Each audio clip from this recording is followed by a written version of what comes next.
Oh, I didn't even put the thing on. Look what I got on my door. Why do you have stuff like... I told this one too before.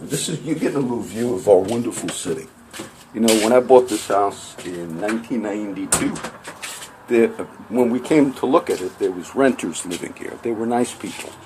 Their name was the Parkers. They had a nice cat. Oh no, we had a cat named Elizabeth.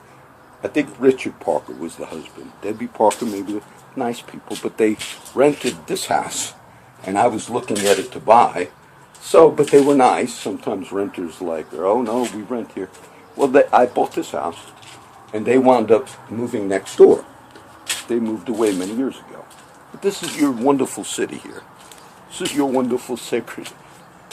And I got home from the firehouse one day, which, you know, you'd think if you get off from the fire department and you come home in Corpus Christi, you know, that should be an acceptable thing. But according to local law enforcement, it's not. As a matter of fact, that's why I talked about the bounty hunter. Texas bounty hunters. So I had to knock on the door, and I was still in uniform, I believe. And it was, I don't remember, it was early. So I answered the door, and there was a SWAT team. The Corpus Christi and the SWAT team, there was like 4 of them, guns and everything. And I opened this door, that's why I'm in the front. Can I help you? What are you doing here? What? How come you're not at work or something? So I'm a firefighter, I got off for duty. Are you Richard Parker? So my name is John Chirello. We're looking for Richard Parker, which was my neighbor. So, well, I think he still lived next door at the time. So after they realized, and they were ready to shoot these guys. You know, they're ready. They come up to the door like, okay, we got a raid we're going to do. And after I said, look, you got the wrong person and all, you think they'd like be an apology. That's when they said, and what are you doing here? Let me say something. All of you so-called law enforcement that have used all of your little tactics in this city, what makes you think, Miss Watts, what made you think that under false testimony by your own bailiff in your own court, that you could come here and you put handcuffs on me right here, illegally, for jury, so-called leaving jury duty, when I left it according to the testimony of your own court officer? That's false, lies. That's not sacred.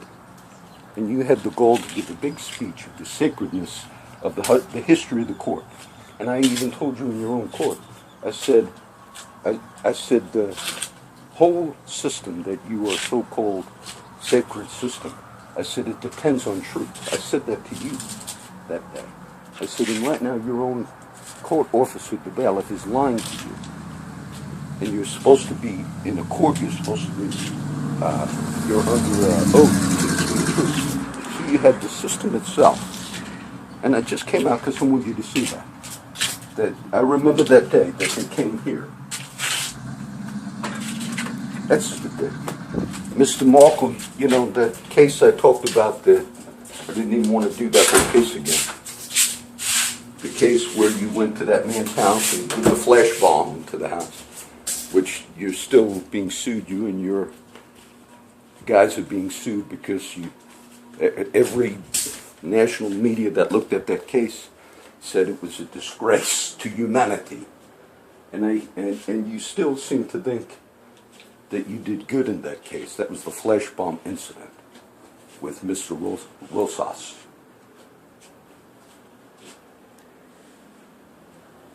I don't take all of these cases, even the historic one of Mr. Carlos de Luna, were false testimony, even in that case by your own.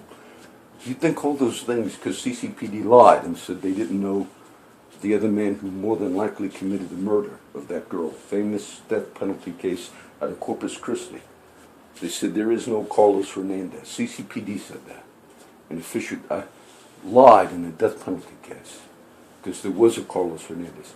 You seem to think within this system here that all of the false testimony that's used, all of the harassment and illegality, you seem to think it's acceptable when you in robes do that, or come to my door looking for my neighbor.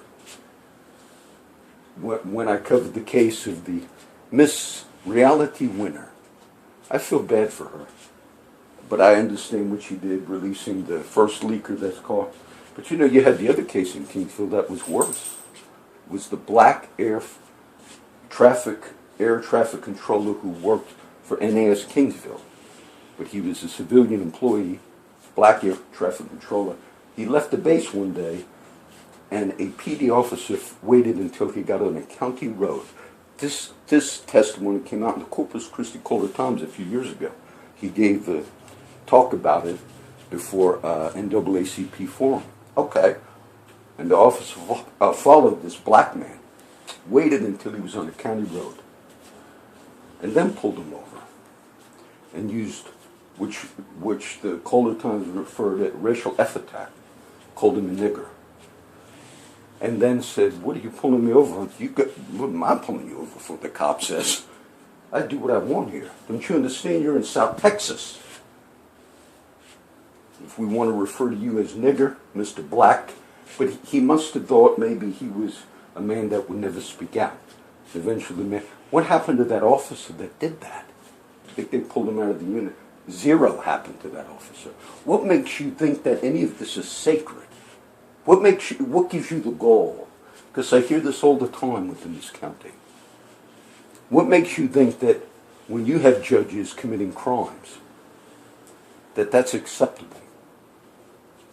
But if a Hispanic or somebody in the lower bracket commits them, we do not accept that.